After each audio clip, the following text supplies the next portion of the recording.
हाँ तो good evening बच्चों। Good evening sir. गुड हाँ, इवनिंग सर। देखो आज अपन नया लेसन स्टार्ट कर रहे हैं रहीम जी का। ठीक है, रहीम जी के जीवन परिचय की चर्चा करेंगे हम। सबसे पहले इनके जो दोहे हैं वो हम कल से पढ़ेंगे। तो रहीम जी का जीवन परिचय पढ़ेंगे बहुत अच्छे से, आपको अच्छे से समझना है।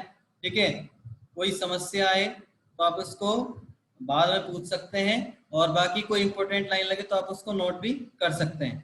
ठीक है, तो स्टार्ट कर रहा हूं मैं। सभी आ चुके होंगे। तो देखो यहाँ पर अब्दुल रहीम खान खाना, रहीम जी का पूरा नाम था अब्दुल रहीम खान खाना। ठीक है, जन्म 17 दिसंबर 1556 में हुआ था इनका। लाहौर इनकी जन्मभूमि थी। ठीक है, यानी इनका जन्म हुआ था लाहौर के अंदर। मृत्यु हुई थी इनकी 1626 में। यहाँ आपको थोड़ा सा करेक्शन करना है, इसको 1626 करना है, क्योंकि कई विद्वान तो 1627 मानते हैं और कई 1626, लेकिन ज्यादातर जो मान्य है वो हमारा 1626 ही है। ठीक है, तो आपको 1626 करना है। इनके जो अभिभावक थे, अभिभावक का मतलब पिता इनके थे बैरम खान। ठीक है, इनके पिता का नाम बैरम खान था, और उनकी मृत्यु के पश्चात इनका संरक्षण किया था अकबर ने। ठीक है, उसके बाद देखो हम आगे बढ़ते हैं। तो इनकी पति, इन पत्नी के बारे में बात करते हैं। तो ये तो खुद तो पति थे, इनकी पत्नी की बात हम करेंगे। तो देखो महाबानु बेगम इनकी पत्नी का नाम था। संतान, इनकी संतानें भी थी। संतानों के नाम दे रखे हैं आपके सामने, शाहनवाज, दाराब, रहमान दाद। ठीक है, कर्म भूमि इनकी दिल्ली थी। कर्म क्षेत्र, इनका कर्म क्षेत्र क्या था, यानी कि ये कहते मुख्यतः कवि थे। इनकी रचनाओं की बात करें तो रहीम रत्नावली, रहीम विलास, रहीमन विनोद, रहीम कवितावली, रहीमन चंद्रिका, रहीमन शतक, इन सब रचनाएं, ये सारी रचनाएं इन्हीं की हैं। ठीक है, और इन रचनाओं के जो मुख्य विषय थे इनके, जो इनके मुख्य विषय टॉपिक थे वो थे श्रृंगार के ऊपर, नीति के ऊपर और भक्ति के ऊपर। यानी कहने का मतलब इन्होंने श्रृंगार, नीति और भक्ति परक जो दोहे थे वो इन्होंने लिखे थे। ठीक है, भाषाओं की बात करें तो अरबी, तुर्की, फारसी, संस्कृत, हिंदी इनकी भाषाएं हैं। पुरस्कार इनको मिला था खाने खाना। ठीक है, प्रसिद्धि क्या थी, अकबर के जो नवरत्न थे ना, अकबर के दरबार में 9 रत्न थे, यानी कि 9 विद्वान रहते थे। उन विद्वानों में से इनका स्थान भी प्रमुख है, एक ये भी थे। और नागरिकता इनकी भारतीय थी, क्योंकि भारतीय ही थे। ठीक है, उसके बाद हम बात करते हैं। तो देखो जीवन परिचय इनका दे रखा है। अब्दुल रहीम खान खाना मध्ययुगीन दरबारी संस्कृति के प्रतिनिधि कवि थे। मध्ययुगीन दरबारी संस्कृति के प्रतिनिधि कवि थे। अकबरी दरबार के हिंदी कवियों में इनका महत्वपूर्ण स्थान है। ये स्वयं भी कवियों के आश्रयदाता थे, ध्यान रखना। यानी कि ये खुद भी कवि थे, और जब बाद में इन्होंने दूसरे कवियों को भी आश्रय दिया था। ठीक है, केशव, आस्करण, मंडन, नरहरि और गंग जैसे कवियों ने इनकी प्रशंसा भी की, और ये अकबर के अभिभावक बैरम खां के पुत्र थे। ठीक है, ध्यान रखना, अकबर का जो पालन पोषण किया था, अकबर को जो संरक्षण दिया था, वो तो थे बैरम खान। ठीक है, लेकिन बैरम खान की मृत्यु हो गई थी। कैसे हो गई थी वो हम आगे पढ़ेंगे। और बैरम खान की मृत्यु के पश्चात अकबर की जिम्मेदारी बन गई थी इनका पालन पोषण करने की। तो अकबर का पालन पोषण तो किया बैरम खान ने, और बैरम खान के इन पुत्र यानी अब्दुल रहीम खान खाना का जो पालन पोषण किया था अकबर ने। ठीक है, तो उसके बाद देखिए यहाँ पर बताया गया है अब्दुल रहीम खान खाना का जन्म आपके सामने है। ठीक है, अकबर इनके एक तरीके से संरक्षण करता थे। बैरम खान इनके पिता थे। रहीम के पिता बैरम खां पानीपत के दूसरे युद्ध में हेमू को हरा करके, ठीक है, विदेशी शासक था हेमू, हरा करके बाबर के साम्राज्य की पुनर्स्थापना कर रहे थे। बैरम खां अमीर अली शुकर बेग के वंश में से थे, जबकि उनकी मां सुल्ताना बेगम, माता का नाम क्या था, सुल्ताना बेगम। जो अब्दुल रहीम खान खान है उनकी माता का नाम सुल्ताना बेगम। ठीक है, जमाल खान की दूसरी पत्नी थी कविता करना। बैरम खां के वंश की खानदानी परंपरा थी। बाबर की सेना में भर्ती होकर रहीम के पिता बैरम खान अपनी स्वामी भक्ति और वीरता से हुमायूं के विश्वास पात्र बन गए थे। ठीक है, इसके बाद हम आगे बढ़ते हैं। तो देखिए आप, इसके बाद हुमायूं की मृत्यु के बाद बैरम खान ने 14 साल के शहजादे अकबर को राजगद्दी पर बिठा दिया और खुद उसका संरक्षण बनकर मुगल साम्राज्य को स्थापित कर दिया था।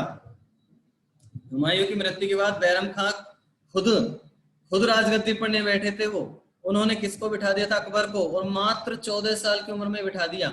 ठीक है, और यहाँ पर मुगल साम्राज्य को स्थापित भी कर दिया था। लेकिन वर्दी खान खाना के प्राणदंड अधिक दरबारियों की ईर्ष्या और अकबर की माता हमीदा बानो और धाय माहम अनगा की दुर्भी संधि एवं बाबर की बेटी गुलरख बेगम की लड़की सईदा बेगम से शादी हो तथा अमीरों के सामने अकबर के रूप में उपस्थित होने के विकल्प ने बैरम खां को सन 1560 में अकबर के पूर्ण राज्य ग्रहण करने से धीरे धीरे विद्रोही बना दिया था। अब कैसे इनके पिता की हत्या हो गई थी बैरम खां की, वो हम बात कर रहे हैं। आखिरकार हारकर अकबर के कहने पर बैरम खां हज के लिए चल पड़े। वह गुजरात में पाटन क्षेत्र है। पाटन के प्रसिद्ध सहस्त्रलिंग तालाब में नौका विहार या नहाकर जैसे ही निकले तभी उनके पुराने विरोधी अफगान सरदार मुबारक खान ने धोखे से उनकी पीठ में छुरा भोंककर उनका वध कर डाला और कुछ भिखारी लाश उठाकर हुसामुद्दीन के मकबरे में ले गए और वहीं पर बैरम खां को दफना दिया गया था। ठीक है, और मासारे रहीमी ग्रंथ में मृत्यु का कारण शेरशाह के पुत्र सलीम शाह की कश्मीरी बीवी से हुई लड़की को माना गया है। ठीक है, ये इनकी स्थिति थी। इसके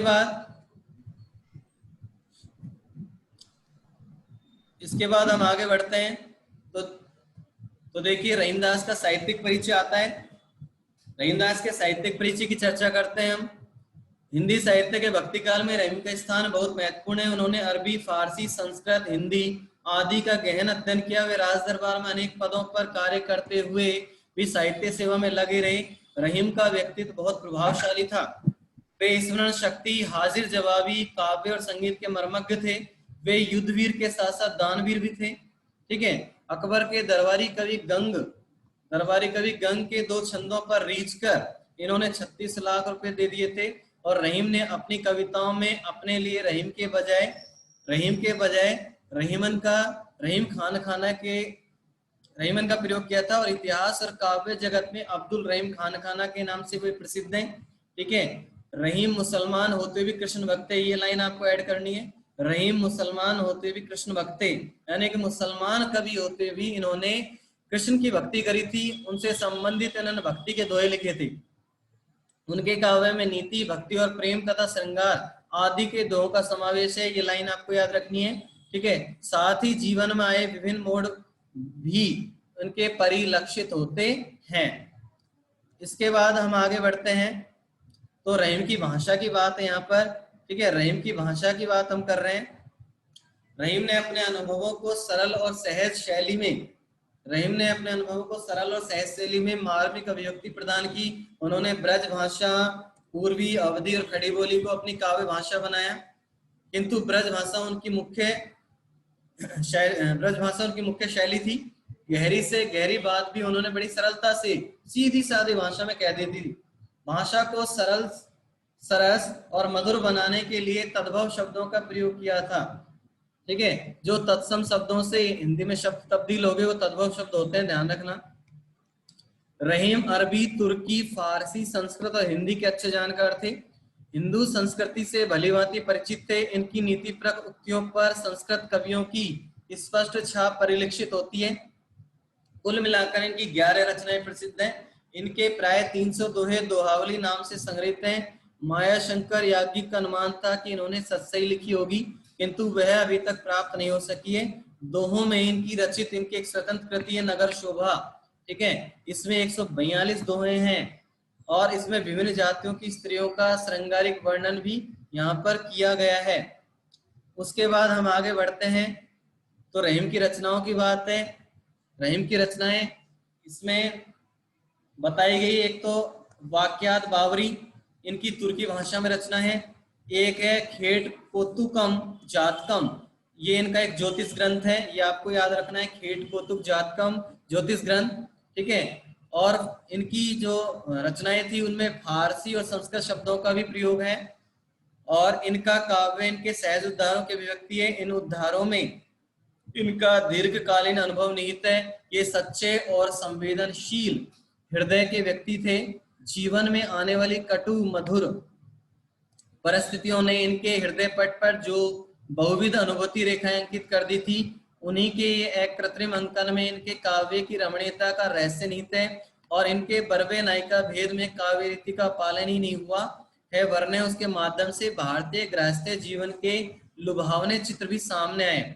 मार्मिक होने के कारण ही इनकी उक्तियां सर्वसाधारण में विशेष रूप से प्रचलित हैं। रहीम काव्य के कई संग्रह प्रकाशित हो चुके हैं। रहीम काव्य के कई संग्रह प्रकाशित हो चुके हैं। ठीक है, ये आपको याद रखना है। अब जो आपके सामने दे रखा है ना, ये आपको बहुत अच्छे से याद करना है। ये हमारा इम्पोर्टेंट टॉपिक है।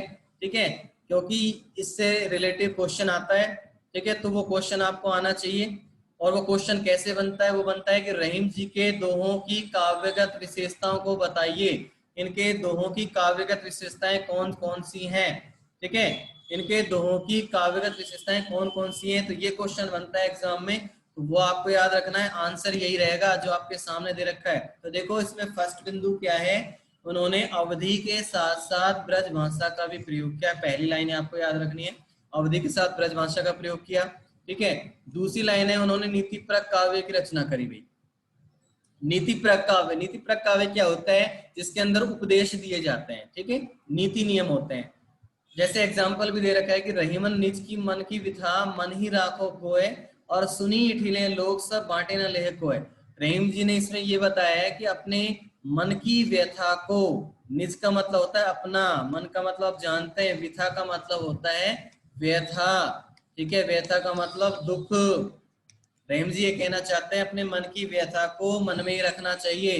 ठीक है, मन ही राखो कोय, राखो का मतलब रखना। ठीक है, अपने मन की व्यथा को मन में ही रखना चाहिए। ठीक है, गोए का मतलब चाहिए। सुनी इठिलिए, इठिलिए का मतलब होता है मजाक। सुनी का मतलब सुनना। जब लोग हमारे मन की व्यथा को सुनते हैं या जानते हैं ना, तो उसका क्या बना देते हैं? मजाक बना देते हैं। और बांटी ना ले, कोई भी उसको बांटने का प्रयास नहीं करता है। ठीक है, और उन्होंने प्रेम के महत्व का भी वर्णन किया है, यानी प्रेम को भी महत्व दिया है। यहाँ पर इस बात को भी बताया गया है। ठीक है, अब यहाँ पर प्रेम के बारे में उनका जो एक दोहा है, प्रसिद्ध दोहा है, आपने पहले भी पढ़ा होगा, उसको भी मैं बता देता हूँ। देखो, रहीमन धागा प्रेम का, रहीमन धागा प्रेम का, और मत तोरो चटकाए, और टूटे फिर ना जुड़े, और जुड़े गांठ पर ही जाए। रहीम जी ने इसके अंदर ये बताया, यानी प्रेम के महत्व को बताया। और वो कहना चाहते हैं कि भाई धागा प्रेम का, जो प्रेम का जो धागा होता है, मत तोरो चटकाए, उसको कभी भी हमने चटकाना नहीं चाहिए। चटकाने से मतलब होता है तोड़ने से, उसको कभी भी तोड़ना नहीं चाहिए। ठीक है, टूटे पे फिर ना जुड़े, क्योंकि जब वो एक बार टूट जाता है ना, वो धागा जब एक बार टूट जाता है, तो धागा आसानी से जुड़ता नहीं है।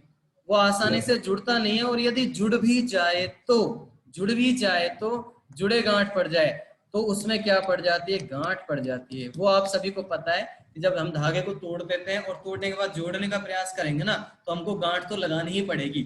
और वो गांठ लगाने का मतलब है हम एक तरीके से कॉम्प्रोमाइज कर रहे हैं वहां पर। ठीक है, हम बस फॉर्मेलिटी पूरी कर रहे हैं, तो वो फॉर्मेलिटी वाली स्थिति यहाँ पर हो जाती है। तो आप सभी को क्या करना है? इसी चीज पर ध्यान देना है।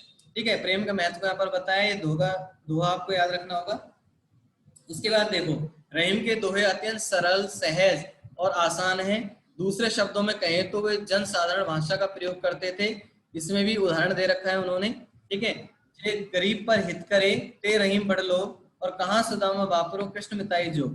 यहाँ पर कृष्ण और सुदामा की मित्रता के बारे में उन्होंने इस दोहे को लिखा है। ठीक है, और साधारण भाषा का प्रयोग करते हुए बताया कि जे गरीब पर हित करे, यदि हम गरीब पर हित करते हैं, भलाई करते हैं, तो बड़े लोग, हम बड़े लोग बन जाते हैं। यानी बड़ा इंसान वही होता है जो गरीब इंसान की मदद करता है, उसकी भलाई के लिए कार्य करता है। ठीक है, बड़ा होने से मतलब नहीं कि हमारे पास बहुत सारे पैसे हैं, ऐसा नहीं है। ठीक है, हमें गरीब की मदद करनी चाहिए। कहाँ सुदामा बापरो, देखो कहाँ पर सुदामा जो गरीब थे, ठीक है, उनकी कृष्ण मिताई जो, उनसे कृष्ण से यानी श्री कृष्ण भगवान से मित्रता हो गई थी। ठीक है, यानी कृष्ण भगवान एक तरीके से साक्षात ईश्वर थे, राजा भी थे। ठीक है, फिर भी उनकी मित्रता एक गरीब सुदामा थी। जो गरीब सुदामा से उनकी जो मित्रता थी ना, उस मित्रता को उन्होंने बहुत ही आसानी से, बहुत ही सहज भाव से निभाया था। तो यहाँ पर साधारण भाषा का प्रयोग भी उन्होंने इस दोहे के रूप में किया है। आगे हम बात करते हैं तो देखो रहीम ने मुख्य रूप से दोहा छंद, ध्यान रखना इसको, रहीम ने मुख्य रूप से दोहा छंद का प्रयोग किया है यहाँ पर, ठीक है। परंतु इसके पश्चात उन्होंने सवैया आदि छंदों का भी यहाँ पर प्रयोग किया है। किसी कुछ पूछना है? सर एक गरीब वाला बताना सर। हाँ सुनो, दोबारा सुन लो, ठीक है। देखो, गरीब पर हित करे ते रहीम बड़े लोग, यहाँ पर रहीम जी ने इस बात के बारे में बताया, मित्रता के बारे में बताया कि जो गरीब की भलाई करता है, गरीब व्यक्ति की मदद करता है ना, वास्तव में वही बड़े लोग होते हैं, वही अच्छे सज्जन लोग होते हैं, महत्व वाले लोग होते हैं। और जैसे एग्जाम्पल दे दिया उन्होंने नीचे की लाइन पर, जैसे कृष्ण और सुदामा की जो मित्रता थी, उसमें कृष्ण भगवान एक तरीके से बड़े ही थे, वो तो साक्षात ईश्वर थे, लेकिन फिर भी उन्होंने क्या किया, एक गरीब बापुरो, बापुरो का मतलब गरीब के लिए, एक गरीब सुदामा से उन्होंने मित्रता जारी रखी, अपनी मित्रता को अंतिम समय तक निभाया था, ठीक है। तो उन्होंने इस बात को नहीं देखा कि भाई सुदामा गरीब है तो मित्रता छोड़ दे, ऐसा उन्होंने नहीं सोचा था। तो यहाँ पर मित्रता के महत्व को बताया गया है, ठीक है। और बताएं, और किसी कोई समस्या? और सर इससे पहले वाला जो छंद है ना सर, रहीमन धागा प्रेम का, नहीं सर उससे पहले जो है। अच्छा इससे भी पहले वाला, हाँ सर। चलो उसको भी मैं बता देता हूँ, और इस वाले को भी बता रहा हूँ, प्रेम के महत्व वाले को भी। देखो इसमें बताया गया रहीम धागा प्रेम का मत तोड़ो चटका है। रहीम जी ने इसमें प्रेम के महत्व को बताया, और वो ये कहना चाहते हैं कि जो प्रेम का धागा होता है उसको हमें नहीं तोड़ना चाहिए। क्यों नहीं तोड़ना चाहिए? क्योंकि जब एक बार वो टूट जाता है तो फिर वो आसानी से जुड़ता नहीं है, और यदि जुड़ भी जाए ना तो फिर उसमें क्या पड़ जाती है, गांठ पड़ जाती है। ये बात तो आप सभी जानते हैं, हम प्रत्यक्ष में भी इसको देख सकते हैं। हम कोई धागे को लेकर उसको पहले तोड़ दें, और यदि हम उसको जोड़ने का प्रयास करेंगे ना, तो जोड़ने से पहले हमें गांठ लगानी पड़ेगी उसमें, और जब गांठ लग जाती है तो फिर वो अच्छा नहीं लगता, उस तरीके से अच्छा नहीं लगता जैसे वो पहले था, ठीक है। यानी कि हमारा जो पहले जैसा व्यवहार होता है ना, वैसा नहीं बन पाता दूसरे इंसान के साथ। तो इसलिए हमें प्रेम के महत्व को समझना चाहिए, और कभी भी हमें किसी के साथ बुरा व्यवहार नहीं करना चाहिए, ठीक है। इससे पहले वाले को भी बता देता हूं मैं। देखो, रहीमन निज मन की भी था, रहीमन निज मन की मनी राखो गोय, सुनी ठिलिए लोग सब बांटे न लगे कोय, ठीक है। इसमें रहीम जी ने बताया कि हमें अपने मन की व्यथा को, अपने मन के दुख को मन ही राखो गोय,